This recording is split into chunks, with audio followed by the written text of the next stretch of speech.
Let's move on and get you the first corporate on our radar today. Aarti Industries is what we're going to talk about and talk to. The company reported a decent set of earnings for Q3. The profits and EBITDA surged while the margins also expanded sequentially.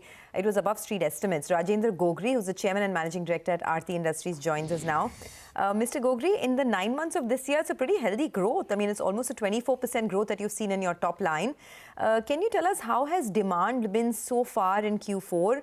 Especially on the dyes and the pigment side, how long before, the recovery comes through entirely? And what kind of growth are you looking at in FY24?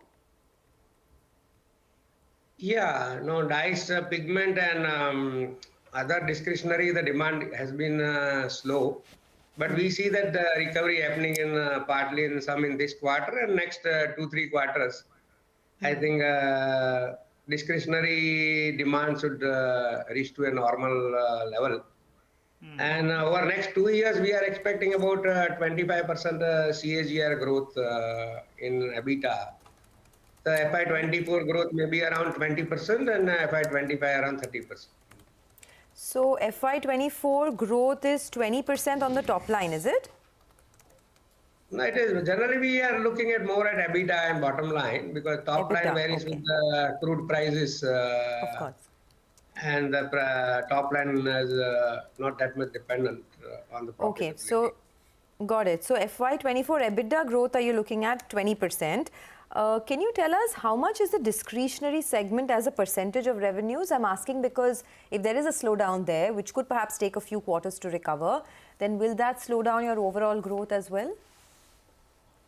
Yeah, generally we are around 50% discretionary and 50% agro and pharma.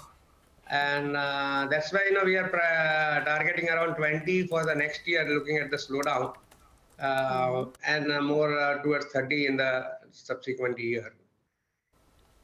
Okay, all right. Hi, Mr. Gogri. Thanks so much for joining in. Well, sir, I understand for the next few years, you have a big Capex plan of around 2,500 to 3,000 crores. So a couple of details I'm asking you for. One is, what is the current debt in books? And how do you fund this expansion of around 2,300 to 3,000 crores? Go ahead. Yeah, current debt equity is around less than 6. And this funding for this expansion will be both from internal accruals as well as borrowing. So our target is around 3,000 crore capex in next 2 years. Okay. So how much? So 50% of it will be debt?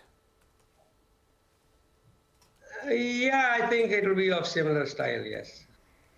Okay. Mr. Gogri, good morning, Prashant here. I have a slightly broader question. From a stock market perspective, stocks across the chemical industry have pulled back quite sharply. From a business perspective, sir, could you, the reason why people got very excited over the last couple of years is that they saw a big opportunity as China recedes and manufacturing out of India, etc., picks up in a very big way.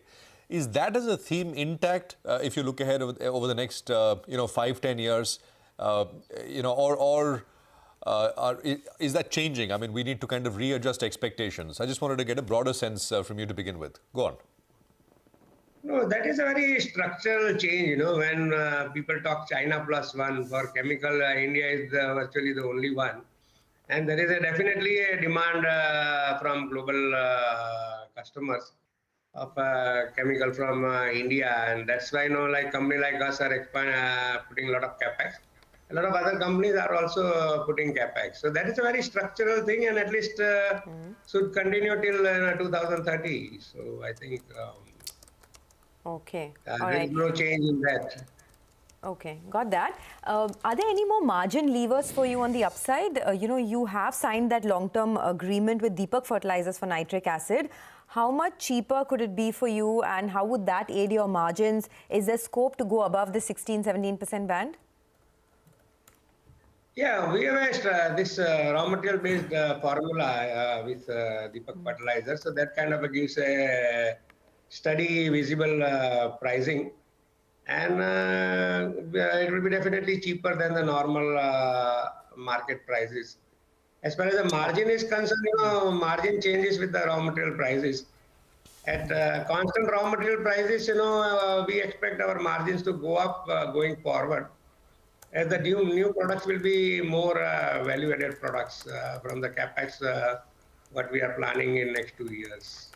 Okay, all right, Ms. Gogri. So from the 17% odd margins that you have done in the first 9 months odd, you're expecting it to go higher, right, in Q3 as well. So could we work with an expansion of around 100 basis points odd? Yeah, it's constant raw material prices, as the value-added product increases, the margins will expand going forward. Okay. All right, Mr. Gogri, we'll leave it there. Thank you very much. Appreciate you joining in. Quick conversation this morning. We'll take a quick commercial break here. We'll be coming back and we'll